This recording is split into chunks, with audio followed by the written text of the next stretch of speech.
Hey guys, what's up? ATL Commander is back, and today I'm playing some Black Ops.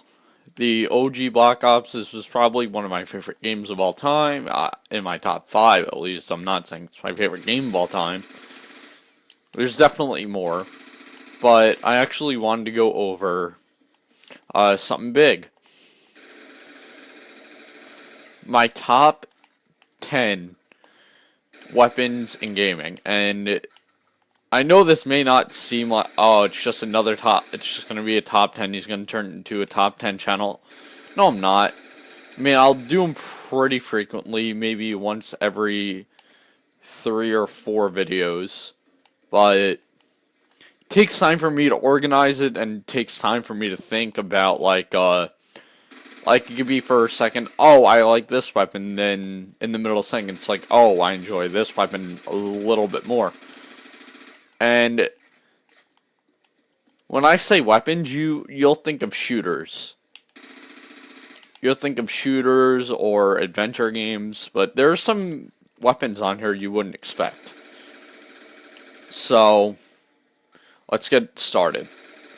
And, kicking things off at number 10 is going to be the weapon right here, the Spats 447 Plus. I prefer the Black Ops 1 version just a little bit more, because the World at War version was very glitchy, at least in my experience, with the about 7 months of time I have on World at War Zombies. Between, my old account and then the couple of days I have on my new one. It just never performed well, but on the Black Ops 1 version, this is probably my first time playing Black Ops 1 to Reese in over a year. And I'm going to have a lot of fun with the map. I've had a pretty nice, simple... It's not as easy as the other two versions of this map.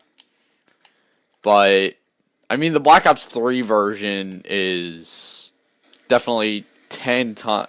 Not 10, it's 100 times easier, because you have Gobblegums, you have secret perk, everything. So, but yeah, it's really all I have to say for the what do you call it? Spats 447.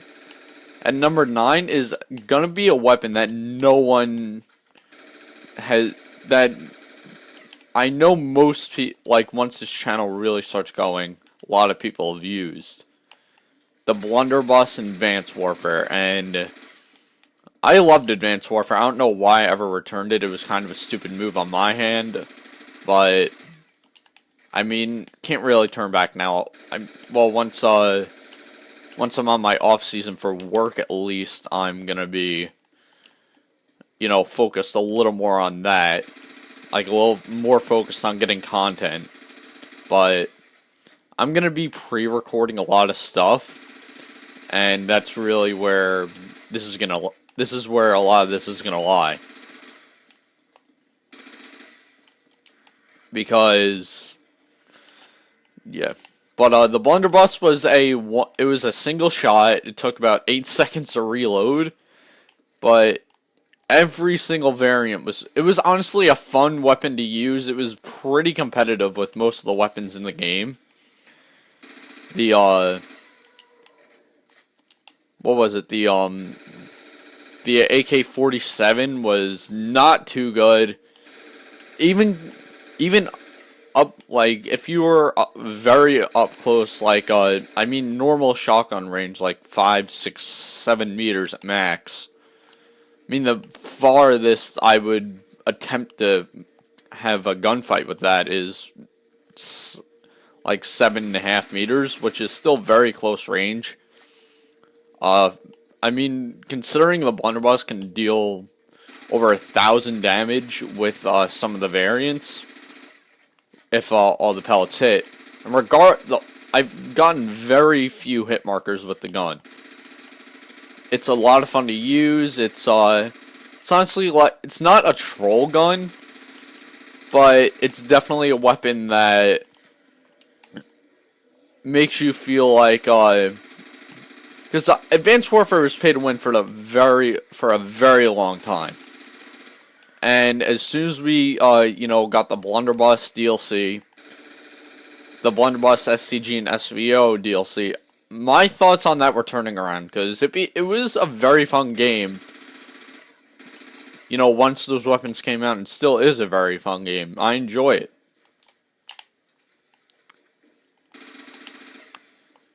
Alright, at number 8 is going to be a weapon from the very controversial shooter, Bulletstorm.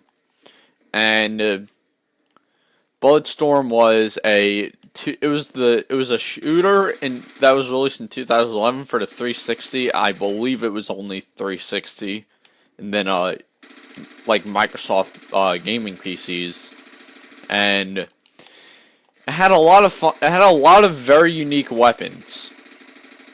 You had the bouncer, you had the headhunter, you had the bone duster, you had the PMC, which was only in the Epic Edition. Then you had all these other weapons that made it so much fun to play. But you had the leash. I have another weapon from Bulletstorm later on this list. But at number 8, I'm actually gonna have to go with the leash because it was a very versatile weapon. Definitely one of the more it was the most interesting weapon that I'd seen in a video game, and we still haven't seen anything like it, to my knowledge. Now, I've played a lot of, shooters. I haven't played Just Cause. I haven't played GTA in a long time, so I don't know if anything like it was added. But for the most part, it was a very fun weapon to use. You could fling enemies into the air. The skill points were ridiculous. And I'm thinking of eventually getting the full clip edition for the Xbox One. And I might actually do a walkthrough on it, because it was a very fun game, and I don't know if things might have been added to my knowledge. I don't know. But yeah, that's all I have to say about the leash. But at number 7 is actually a weapon that it's like a secret weapon that you wouldn't expect. It's a Trapinch, and you might be thinking, that's a Pokemon, not a weapon. It can be a weapon if used correctly. Because because I play a lot of competitive Pokemon, expect a decent amount of Pokemon on this channel. But I have this was Wonder Trade to me. And in 7th gen, so the only IV that didn't have best was its health, and that was very good, so I thought, well, I knew Trapinch had a very high attack set and his speed sucked, but I saw Jolly Nature, and once I saw best in speed, I'm like, I know exactly what to do. I went to Pokepelago and put it through the EV training for attack and speed. I didn't do the glitch, I waited like a normal human being. I just used the Pokemon to speed up the process, but I have Superpower. I gave it Earthquake for main stab, Rock Slide, and Crunch. Crunch was just a coverage move, and Superpower was, because it's a level up move, and I thought that was a reading move the first time I ever saw it. But once I went to the move tuner and I saw Superpower, I knew that was going to be for Trapinch, because even with a drop, he's still going to hit very hard, and you wouldn't expect Trapinch to outspeed.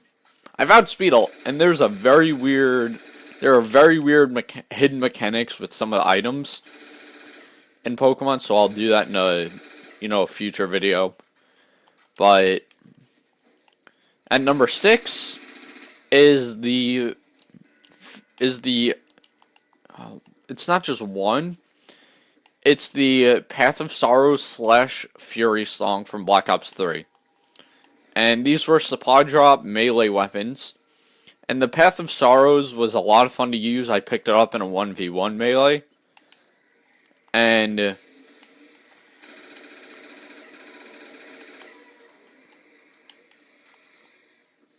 I thought this was a dog round.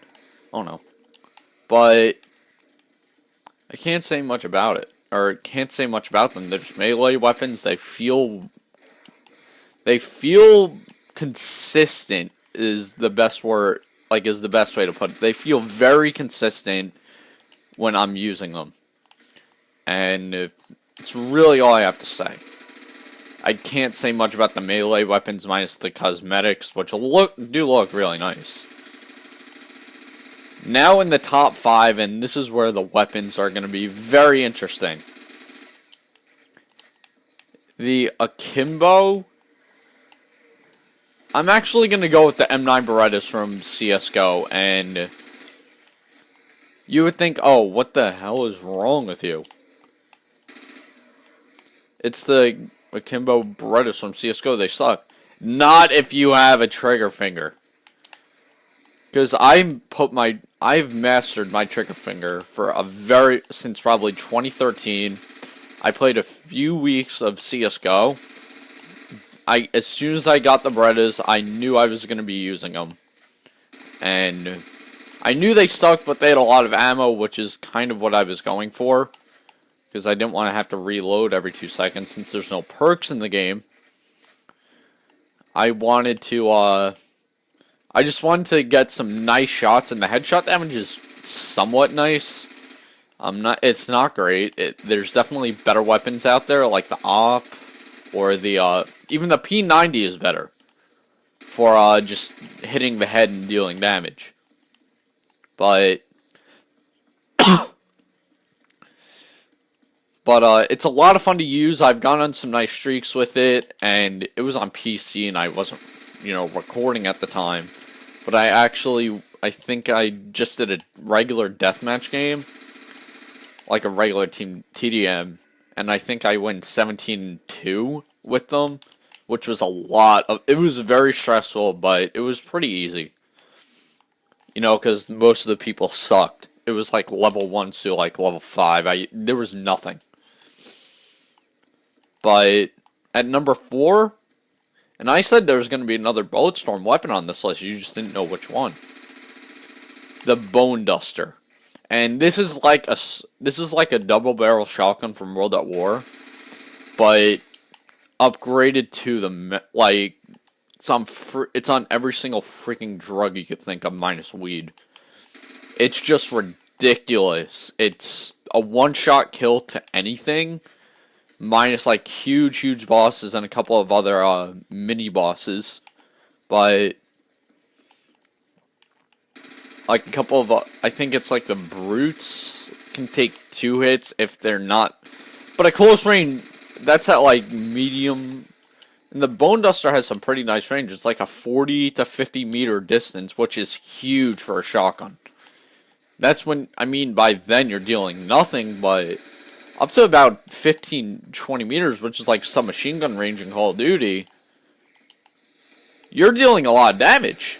And but the charge shot, the burn up, is not that's hilarious, but it's helped me so many times in echo mode. And that's just where it's like a small part of a campaign level, which was a lot of fun. But I think the max you can get was like 15 in a single shot.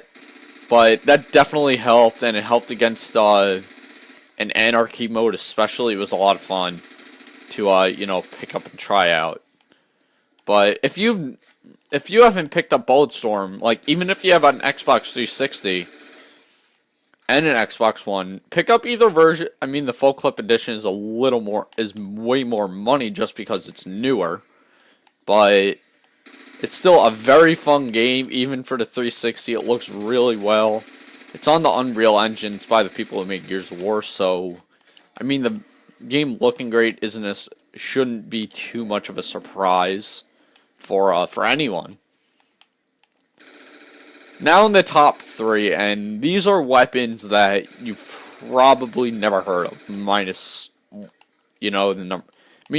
Number 2 and number 1 you've definitely never heard of. But at number 3, I'm just gonna have to go with the Minecraft sword, any of them, just because it's a handy weapon. It does a lot of damage when enchanted, especially the diamond. but, you know, it's what you do. But, I mean, it's your preference, you may not like it, but at number 2, and I guarantee this is a weapon you've never heard of unless you're an avid Call of Duty player. The Matryoshka dolls on Ascension and Call of the Dead. I don't even believe they're on Moon. But the Matryoshka dolls were, so they're like Russian toys where it's like a smaller doll inside of a big one, and you can do it, and there were like 5 of them hidden in one. But it worked like it was like a cluster grenade, if you want to think of it that way, from like Infinite Warfare or something. It worked that way. It was a very strong tactical weapon. Well, it was in tactical slot. But at number 1 is a weapon you probably wouldn't expect, and you've never heard of. Even if you play games, even if you play, like, any games, RPGs, whatever, this is honestly one of my favorite weapons in gaming, and it always throws people off when I throw it out.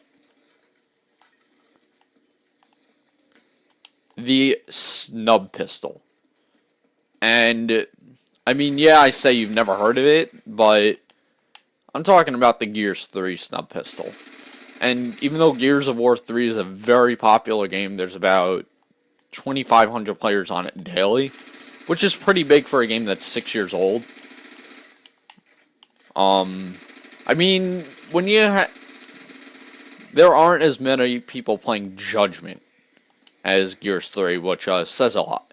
I'm not saying Gears Judgment was bad, but the snub pistol was the fastest firing snub pistol in Gears of War, or in Gears 3 that I know of. If not, let me know.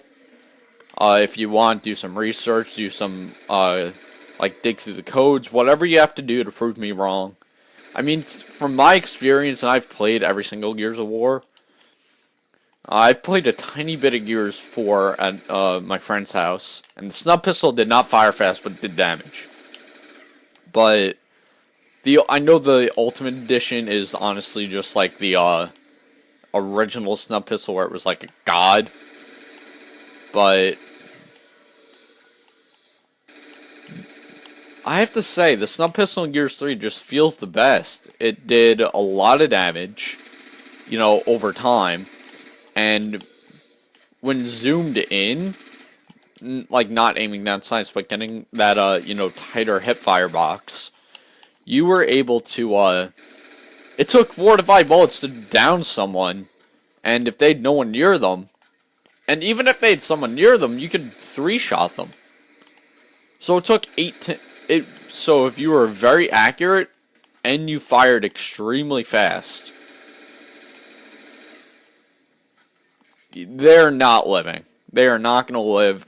And going to ranked play on Ultimate Edition, you're just going to get your ass handed to you. But that's it for the top 10 weapons. I hope you guys generally enjoyed this. It was interesting to talk about some weapons in some games I haven't played in a long time, like Minecraft, and especially Bulletstorm. Bulletstorm is up there with my, you know, favorite games of all time, but I might eventually do, like, my top 10 games. How far are we in? Oh, we're like 20 minutes in, but I don't want to, you know, screw up this game, just because I'm having, you know, way too much fun. The rounds are getting too long. Each round is taking like 2 to 3 minutes. So, I hope you guys enjoyed. If you're new, if you enjoyed the video, like, and if you're new, subscribe. And share the video on Facebook, Twitter. Yeah, on Facebook and Twitter. And that's really it. There's nothing else I could think of. This is ATL Commander signing off, and I'll see you guys later.